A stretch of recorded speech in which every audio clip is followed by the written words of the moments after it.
Господа, постоянное желание навариться толкает меня порой на интересные поступки. В этот раз, например, я оформил карточку Тинькофф банка, которая даже пришла в кожаной такой приятной сумочке. Те бабки, которые у вас хранятся на этой карточке, начисляют вам 7% с остатка.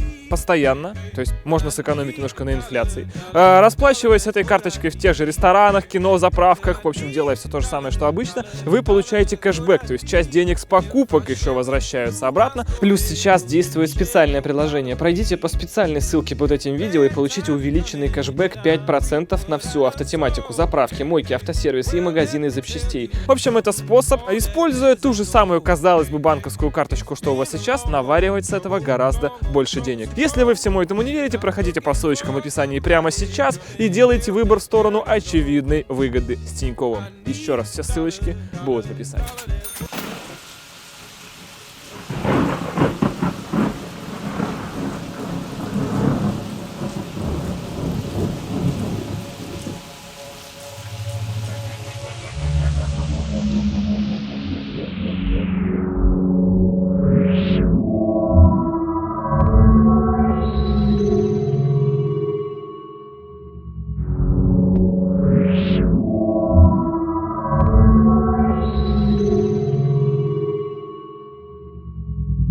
Господа, добренького всем денечка, и мы наконец-то добрались до машины, которая в первый раз, когда я увидел, произвела на меня неизгладимое впечатление. Это произошло в дождь, в поле, ночью. Парень сидел в ВК и понял, что ящер как всегда, в общем, все, что он понял. Он понял, что надо садиться в руль и ехать спасать этого утырка, который с Лешей Прорабом сидит вместе на поджериках, на брюхах в поле. То есть представьте себе, ночь, тихо. Откуда-то вырывается прожектор света и просто на полном ходу по полю человек ездит прямо. То есть дороги, они нужны для других людей, для нормальных. Человек купил полноприводный газон, нормальным его назвать сложновато, поэтому он ездит прямо всегда, вырывается из кустов с диким грохотом, потому что это газоновский дизельный мотор. Естественно, все это высокое, ужасное в ночи на вас ломит, и вы понимаете, что он, конечно, может вас спасти, но вы не уверены, что именно этого он сейчас хочет. То есть вот ситуация была именно такая. Было страшно, потом стало весело, и понимаете, и ты понимаешь, что это на тебя чудовище прет, и в конце оно за тебя. И вот эта вот радость победы через страх, это в принципе и есть то чувство, когда вы видите перед собой полноприводный газон. Погнали!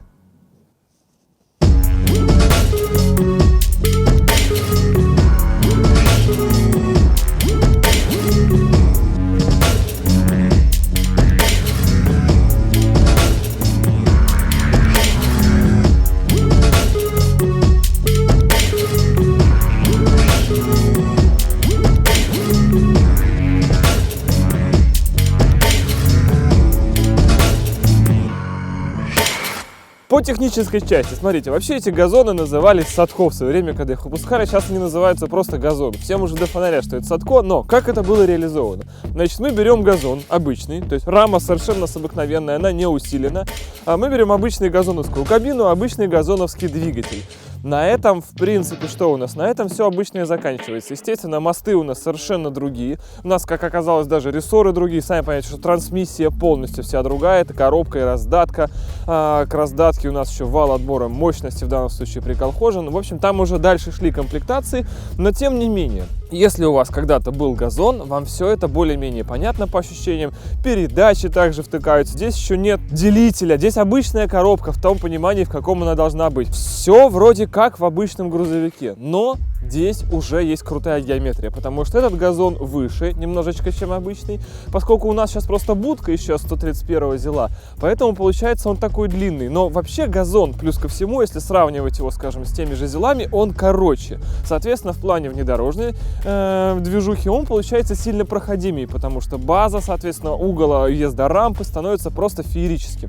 Если бы будка была штатная, она заканчивалась практически там, где заднее колесо.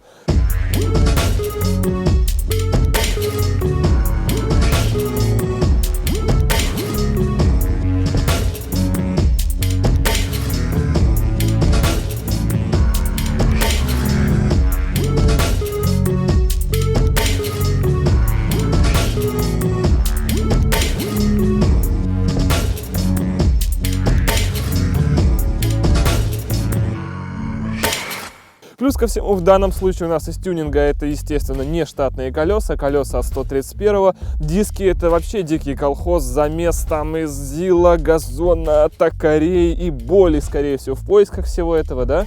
Все понял, спасибо. Человек просто выдохнул. Вот сейчас он понял, что он это делал не зря.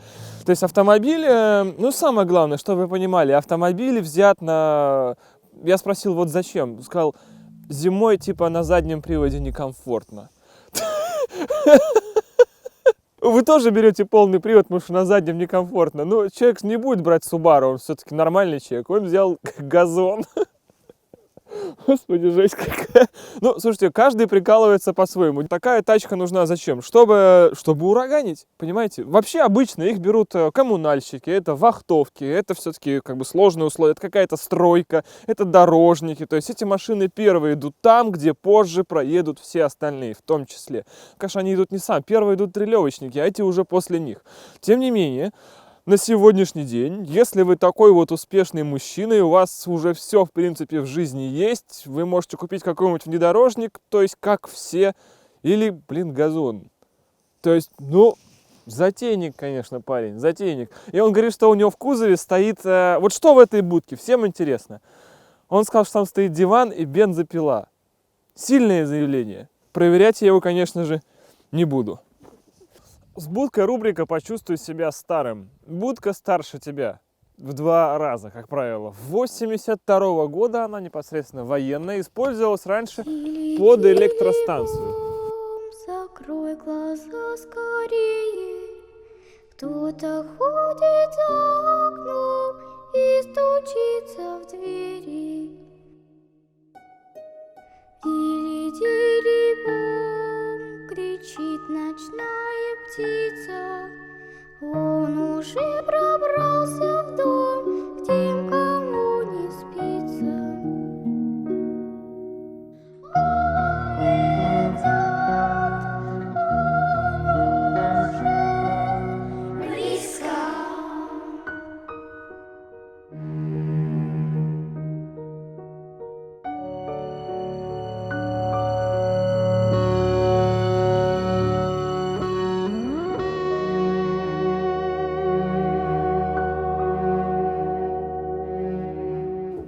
Так, ну, собственно, советская мебель, все как надо, огнетушитель на случай. Это не я, чтобы... Это интересно. Факелы. Сейчас. Страшно? Страшно. Слушай, ты обо что изверг лом погнул? Это когда наручники не спасли, да? То есть очень крепенький попался пациент. Это непосредственно, чтобы отжаривать. Чтобы отжаривать. Тут все для похода, как вы понимаете, особенно наручники. Опачки, а вот и бензопила. Топор, пила, лопата, наручники. Ну, в принципе, все для досуга. Шикарно. И это все за 300 тысяч рублей. За 300. Это самая лонговая версия, которую только можно было найти. Задний диван круче, чем в BMW. И тоже дизель, кстати, да? То есть, в принципе, 740 ЛД, все нормально. Полный привод. Да то же самое вообще, никакой разницы. Дерево натуральное в салоне. Подсветка тоже по яркости регулируется с планшета, если планшет сюда купить. Панорамы не хватает, вот что тебе нужно. Тогда топ будет, топ-жир. Что могу пояснить за мотор? Мотор этот, в принципе, шикарен. У него есть проблема, что постоянно отовсюду ссыт масло, что, кстати, в данном случае этого нет, то есть я не понимаю, почему так, ну ладно. Еще у него отовсюду постоянно ссыт дизель, вот это здесь есть, то есть, слава богу, мотор, в принципе, работает по штату. От этого такие газоны всегда обладают специфическим запахом, и все, кто на них когда-то работал, они, как и я сейчас, вот погружаются в эту ностальгию, потому что это... Елочку здесь не надо вешать в салон, это бессмысленно. Здесь елочка уже внедрена сюда, такая дизельная, хорошая. Это все у нас объема 4,7, порядка 150 сил, но силы здесь абсолютно никому не интересны. У нас есть полкило момента и самое главное расход, потому что если вы работали на чем-то, неважно, ЗИЛ, газон, но если это было бензиновое, вы всегда знаете, что расход может быть от 30 на сотку до сотки на сотку, как иногда бывало у ЗИЛов. Вот это самый шикарный вообще вариант. 100 литров на сотку, когда не настроенный карп на V8, все это прям было замечательно. Здесь же, если по трассе ехать, вот я прям помню, я ездил все время 75. Вот на 75 можно, но ходит легенда даже про 12. Но это, конечно, редчайший случай. Обычно что-то около 15 и город до 20, что для грузовиков, в принципе, вполне себе прикольно. Это сейчас, конечно, уже современные там Скании и Веки и прочие, они и так едят 20. Но это не Скания, как вы можете понять. Здесь все немножечко проще. И если у вас, кстати, этот мотор ломается, то его ремонт тоже обходится в бюджетные деньги. ТНВД на сегодняшний день можно купить за 15 тысяч рублей, а форсунку дизельную одну... Правда, эта история была, надо вспомнить, уже 4 года назад. Мы покупали в обычном сетевом магазине запчастей за 720 рублей. 720 рублей, ребят, дизельная форсунка. Да, конечно, они простые механические, но кто знает, даже простая механическая форсунка на иномарку или на нормальный мотор сегодня стоит где-то от 5. Коммонрейловская бывает до 20. Тут как бы все это решается чисто попутно. По-моему, воздушный фильтр дороже, чем форсунка в этой машине. Но... Смотрите, в чем тема. Недостатки. Значит, кто служил в армии, тот знает, в чем прикол зилов. Можно забраться под капот и, в принципе, накрыться сверху, и там под ним жить и чинить мотор. Газон мелкий. Все время жопа в холоде, постоянно жопа в холоде, когда ты его чинишь. А ты его чинишь, я тебе уверяю, потому что, собственно, тот, кто в армии служил, тот знает, что если ты его не чинишь, ты ломом подметаешь снег. Лучше чинить, реально, это факт. Вот поэтому зилы, они всегда были любимы мной, потому что я вот один раз посидев под капотом, мне там понравилось. Здесь даже при моей комплекции все-таки придется морозиться. Вот и единственный, собственно, недостаток этого газона. А в остальном, учитывая возраст всех этих машин, уже не важно, что из этого лучше. Оно все равно ведет себя примерно одинаково и примерно хорошо едет, да, по бездорожью. В чем мы сейчас, собственно, с вами и убедимся. Кабина. Сразу косяк. Нету здесь ручки. Вот нету ручки. Вот надо как-то вот так вот за это цепляться. Неудобно. Надо сюда что-то приколхозить. Что обычная ручка бывает. В остальном кабина чисто газоновская. Как она была, так она осталась. Может быть, здесь стало немножечко на пару кнопочек больше. Хотя, по-моему, нет. Вообще не стало. Все абсолютно то же самое, традиционные приборы, все отечественное такое, типа как военная лентяечка у нас. Руль на газоне такой же, как на Газели. Прямо вот все то же самое. Эти же переключатели, все очень унифицировано. Карабас такой же, как был, так и остался. Единственное, что это у нас вал отбора мощности. Кстати, это вал отбора мощности включается. А это у нас дополнительные рычаги, которых в обычных газонах не будут, отвечающие за раздатку, за полный привод. Ну, передача такая, да, удачи в поисках передачи, да, поэтому сцепу держим. Слушай, вот эта булочка. Он снаружи работает страшнее, чем здесь, я тебе хочу сказать. Такой прямо... Сейчас главное очень плавненько отпускать сцепу. Все. Мощь. Просто мощь. Гидрак? Не? Да? А, это гидрак. Все, я понял. Ну, чтобы я понимал, что это гидрак. Колеса огромные, конечно. Они упираются рогами своими чудовищными. То есть, что этим я хочу вам сказать? Что если вы... Так. Вот шаристые парни оставляют. Но я понял. Не будем перечить хозяина. Что этим хочу вам сказать, что если вы никогда не сидели в газоне, если вы просто не знаете, что это подсос, но это не подсос в данном случае, это глушилка. Есть момент. Ручник у тебя работает, но это неправильно все. Обычно ручник не работает. Ставится это все дело на передачу. Вы приехали на склад, вы грузитесь, сзади погрузчик проталкивает поддон с каким-нибудь там кирпичом, машина немножечко начинает ехать, и если у вас вот это вот находится в таком положении, как вот у паренька, ну, на грузоперевозках просто не работал, машина делает дум и поперла вперед, без вас, без никого, на передаче, а это дизель, в нем полкило момента, поверьте, если она едет, ей по барабану, что там перед ней, и склад несет убытки. Вот это реальная тема. Поэтому шаристые парни или делают ручник, как в нашем случае нейтралка, поэтому, собственно, парню это и не страшно. Или если ручник не работает, то есть всегда открывается, просто вот это и оставляется всегда так, чтобы мотор не завелся. Это, ну, кто раз видел, тот уже знает жизнь, как выглядит. Это прикольная тема. И, кстати, очень важное уточнение, очень важное. В каждом газоне вот это всегда должно быть.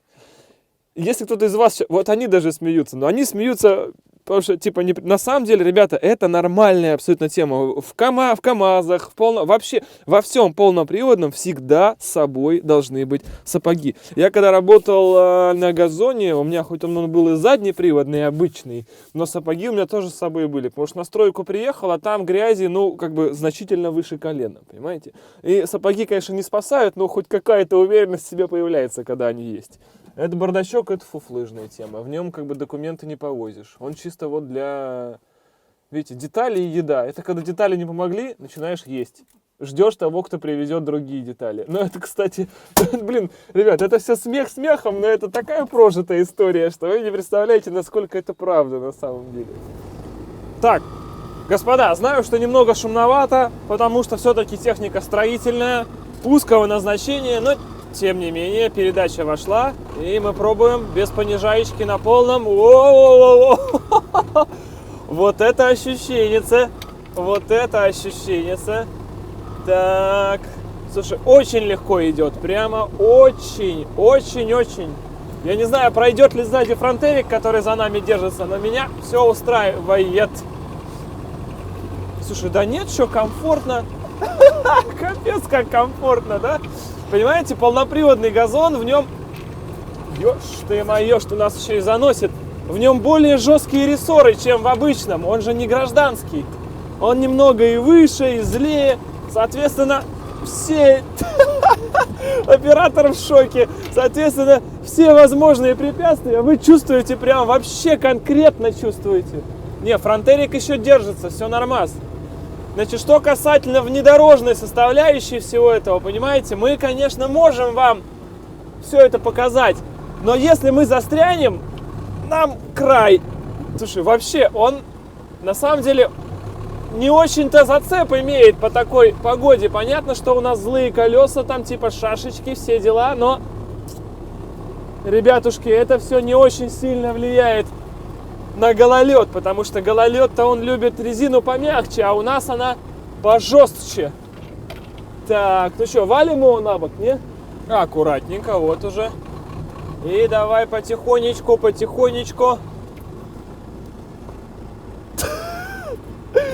Как на грузовике неприятно валиться на бок, а? Оу, благо я знаю, что у нас справа не канава. Слушайте, ну он реально сползает просто. Конечно, зацепа у него очень мало, очень. То есть, если мы сейчас говорим про оффроуд зимний, то газону придется очень тяжело. Плюс нужно понимать, что он весит 4800. Он феерически тяжелый.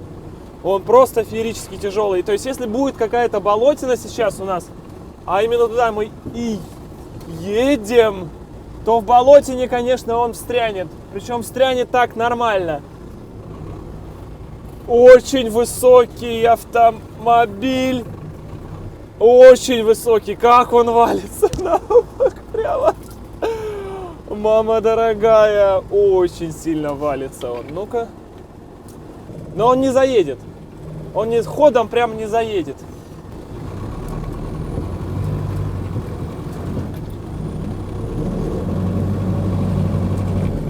Очень жестко, но все-таки скользко, ему скользко, видите, разрывает, конечно, молодец, старается. Ну-ка, вот, смотрите, как разрыли, вообще капец, как разрыли прямо. Но не зацепиться даже на эти, или ходом, ребят, ходом я еще слишком молод, чтобы на этой тачке ходом ездить, это же просто нереально. Давай, выворот.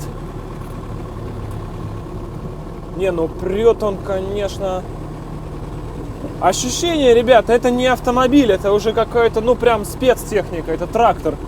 Едет он, соответственно, как трактор. Вот мы сейчас на первой передаче, которая здесь фактически как понижайка работает. Что-то там под колесами ломается, трещит, как бы тебя это вообще не парит.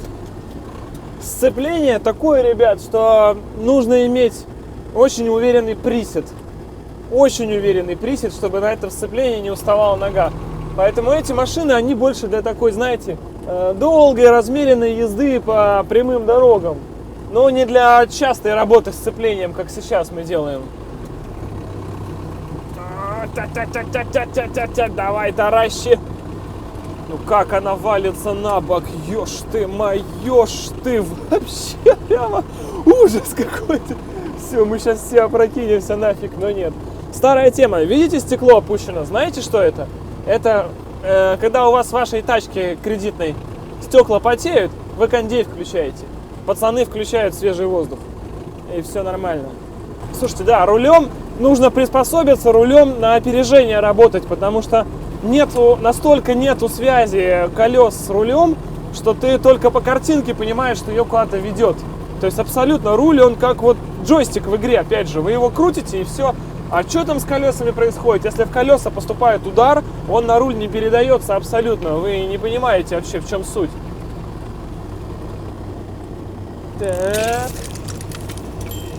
Так, ну что, ребятушки, а вот и брод. Брод? Или это не брод? Это брод. Брод наоборот, я бы вот так сказал. Что, давайте, надо лед поколоть. Лед поколоть, это же эффектно, да, пацаны? Надо колоть лед.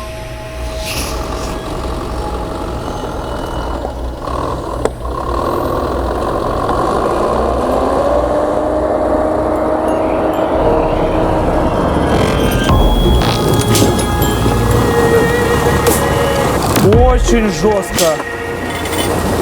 Очень жестко. То, что надо. То, что надо. Вот это прикол.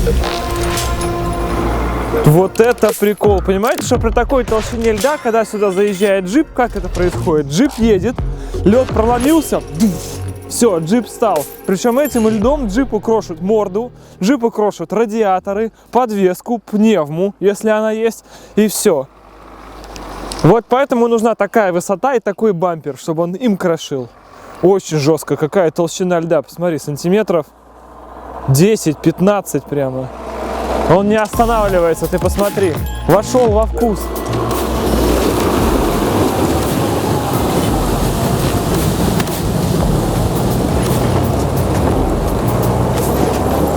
Четко. Четко, просто четко.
Ребят, лед толщиной с ладонь. Я, конечно, понимаю, что у меня такая не самая мужская в мире ладошка, но 20-ка там так на вскидку где-то есть. Мы мерили просто не ладошкой. Точно 20-ка, парни. Смотрите, я как мамонтенок просто на льдине стою здесь. Это же вообще. И это все колется свежекрашенным бампером. С лебедкой. Лебедка там, кстати, не электрическая, она с вала отбора мощности. То есть прям ее сжечь, это сложно. Ну вот льдина, вот он, вот он. Вот это. Вот это. Как это словами-то описать вообще? Тачка одобрена, пацаны.